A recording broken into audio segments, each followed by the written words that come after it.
Това ще ви изуми. Лидерите също са хора и те се пречупват под напрежение. Този курс учи клиницистите как да спрат пречупването бързо. Научите практични инструменти, които можете да използвате от първия ден. Представете си клиент, който е изправен пред ежедневни медийни атаки и непрекъснат тормоз. Сънят му е разбит. Тревожността е до небето. Решенията се изплъзват. Това е болката. В това интензивно обучение ще се научите да оценявате стреса и емоционалното изтощение, специфични за политическия живот, идентифицирате признаците на уязвимост и стабилизирате нервната система след публичен конфликт.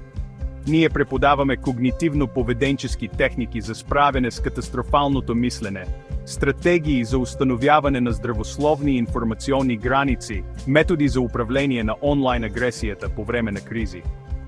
Ще изградите и дългосрочни модели за устойчивост, превенция на прегарянето, протоколи за емоционално възстановяване и етични рамки за работа с високо поставени клиенти.